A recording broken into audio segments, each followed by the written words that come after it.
Salam sejahtera Sobat Kristiani, kita bertemu kembali di Sobat Kristiani TV dalam program kita, program Pesan yang Indah.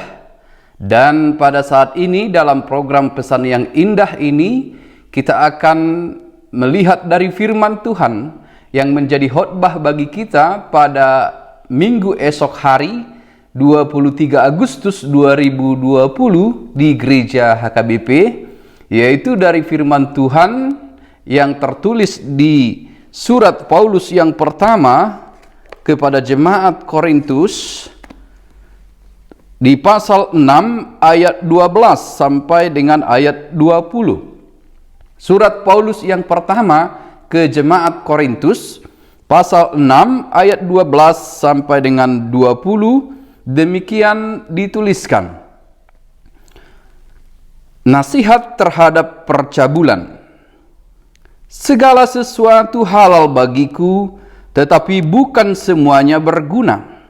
Segala sesuatu halal bagiku, tetapi aku tidak membiarkan diriku diperhamba oleh sesuatu apapun. Makanan adalah untuk perut dan perut untuk makanan, tetapi kedua-duanya akan dibinasakan Allah. Tetapi tubuh bukanlah untuk percabulan, melainkan untuk Tuhan, dan Tuhan untuk tubuh.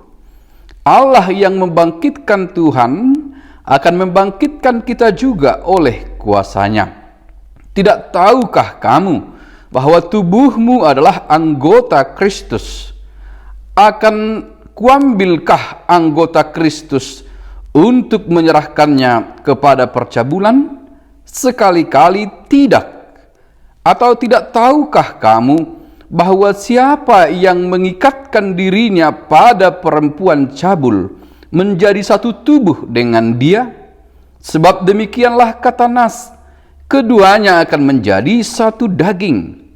Tetapi siapa yang mengikatkan dirinya pada Tuhan menjadi satu roh dengan dia. Jauhkanlah dirimu dari percabulan. Setiap dosa lain yang dilakukan manusia terjadi di luar dirinya, tetapi orang yang melakukan percabulan berdosa terhadap dirinya sendiri. Atau tidak tahukah kamu bahwa tubuhmu adalah bait Roh Kudus yang diam di dalam kamu, Roh Kudus yang kamu peroleh dari Allah, dan bahwa kamu bukan milik kamu sendiri, sebab kamu telah dibeli dan harganya telah lunas dibayar. Karena itu muliakanlah Allah dengan tubuhmu. Demikian dituliskan.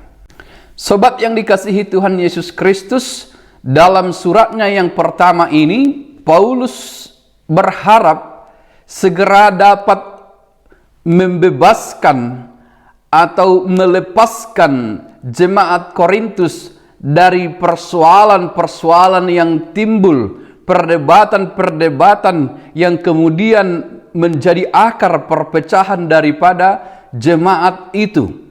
Banyak hal yang mereka persoalkan, banyak hal yang mereka pertentangkan. Namun dalam surat Paulus yang pertama ini, ia ingin menegaskan dan berharap bahwa segala persoalan, segala perdebatan itu dapat diluruskan ataupun dapat diselesaikan hingga jemaat itu tetap dalam keutuhan, bersyukur, memuji, beribadah pada Tuhan Kristus yang telah memerdekakan mereka. Dan bila kita perhatikan dalam 1 Korintus 5 ayat 9, Paulus menyebutkan, dalam suratku telah kutuliskan kepadamu supaya kamu jangan bergaul dengan orang-orang cabul. Dalam suratku, ada kemungkinan Paulus mempunyai surat lain selain surat ini yang tidak disebutkan atau tidak dimasukkan barangkali dalam Alkitab ini, yang secara spesial, secara khusus berbicara tentang percabulan. Namun bila kita perhatikan juga dalam suratku yang disebutkan dalam pasal 5 ayat 9 ini, bisa juga mengacu pada surat ini sendiri. Jika memang ada surat yang hilang tentang percabulan itu, Berarti surat 1 Korintus ini menjadi surat yang kedua, dan surat yang kedua menjadi surat yang ketiga. Namun bila kita memahami apa yang dikatakan Paulus dalam pasal 5 ayat 9 dalam suratku, ini mengacu pada surat ini sendiri, adalah benar memang surat Korintus itu dua, yaitu surat pertama dan surat kedua. Kita bukan mau fokus di sana, tetapi fokus kita adalah betapa concernnya Paulus, betapa seriusnya Paulus berbicara tentang percabulan, orang-orang cabul. Sebab sesungguhnya ini pun menjadi satu akar dari perpecahan di tengah-tengah jemaat Korintus. Dalam bacaan kita disebutkan Paulus, segala sesuatu halal bagiku, tetapi bukan semuanya berguna. Segala sesuatu halal bagiku, tetapi aku tidak membiarkan diriku diperhamba oleh suatu apapun. Dari perkataan Paulus ini kita dapat melihat dan memahami bahwa ajaran yang benar telah benar-benar diajarkannya kepada jemaat Korintus. Tetapi jemaat ini sendiri kesulitan menerjemahkannya untuk perilaku ataupun praktik hidup yang benar. Sebab ajaran yang benar mengatakan bahwa semuanya telah dimerdekakan di dalam Kristus. Semuanya telah dibebaskan oleh penebusan Tuhan Yesus Kristus. Itulah ajaran yang benar.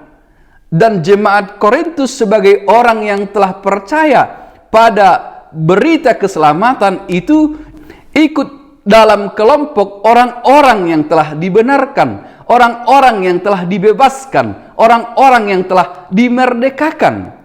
Namun mereka tidak sungguh-sungguh memahami arti kemerdekaan, arti kebebasan di dalam Kristus, sehingga mereka salah dalam menerjemahkannya di dalam kehidupan setiap hari. Mereka tidak dapat menghasilkan praktik hidup yang benar dari ajaran yang benar. Padahal semestinya bila kita menerima ajaran yang benar, itulah yang mengarahkan kita pada praktik hidup yang benar. Lalu Paulus memberi kunci supaya mereka dapat melakukan praktik hidup yang benar sesuai dengan ajaran yang benar yang telah mereka terima. Lalu Paulus mengatakan segala sesuatu halal bagiku. Itu artinya bahwa semuanya telah disempurnakan atau telah dibaharui di dalam Kristus, sehingga itu menjadi halal baginya. Halal bagi semuanya di dalam kuasa Kristus yang memperbaharui, menyempurnakan segala sesuatu.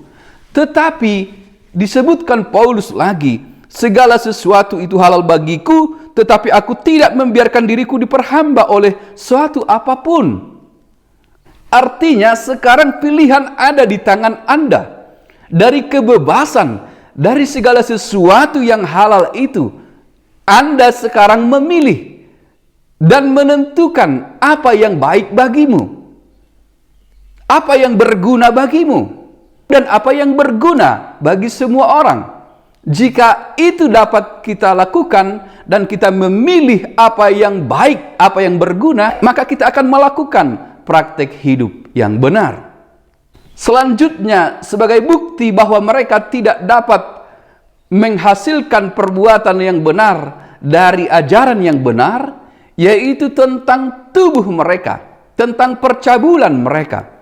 Bahwa ajaran yang benar ketika kita telah dimerdekakan, ketika kita telah ditebus oleh darah Yesus, ajaran yang benar adalah bahwa kita sudah menjadi milik Kristus. Kita sudah menjadi kepunyaan Kristus. Sesungguhnya pemahaman seperti itu tidak sulit untuk diterima oleh orang-orang Korintus. Karena pada masa itu juga masih ada perbudakan dan mereka sangat mengerti seseorang yang membeli budak adalah menjadi miliknya sepenuhnya. Walau Kristus tidak menebus kita untuk menjadi budak, tetapi tebusan yang diberikan Kristus dengan darahnya menjadikan kita miliknya. Jadi kita bukan milik kita lagi. menjadi milik Kristus dan tubuh kita seutuhnya menjadi milik Kristus. Kemungkinan ada pemahaman di jemaat Korintus bahwa tubuh berbeda dengan roh ataupun jiwa. Roh menjadi milik Kristus, jiwa menjadi milik Kristus, tetapi tubuh berbeda atau terpisah. Paulus menjelaskan bahwa tubuh adalah bait roh, tempat tinggal roh yang kudus. Tubuh itu menyatu dengan roh. Tubuh itu menjadi tempat roh yang kudus, roh Tuhan. Oleh sebab itulah tubuh itu harus kudus. Oleh sebab itulah tubuh itu harus dipersembahkan pada pemiliknya, yaitu Kristus Yesus. Kesadaran seperti itulah yang dituntut Paulus melalui teks kita ini, melalui khotbah ini. Dan apa pesannya bagi kita? Pesannya adalah sama seperti pesan Paulus pada jemaat di Korintus, yaitu sadarilah bahwa engkau bukan milikmu lagi.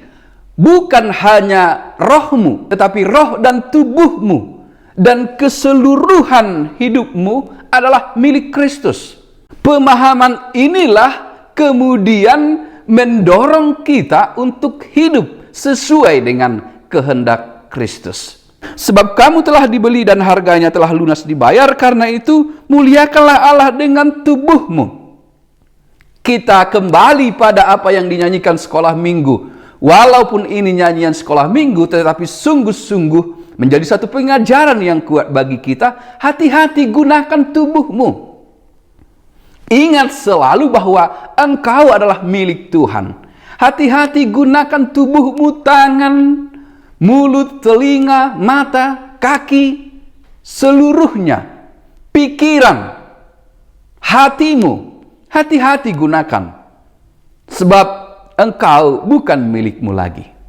Pergunakanlah seluruh tubuhmu untuk kemuliaan Tuhan. Semoga pesan yang singkat ini, pesan yang indah ini dapat membantu kita untuk menerima khotbah dari pendeta kita lebih luas lagi, lebih dalam lagi minggu esok hari 23 Agustus 2020. Tuhan memberkati. Amin.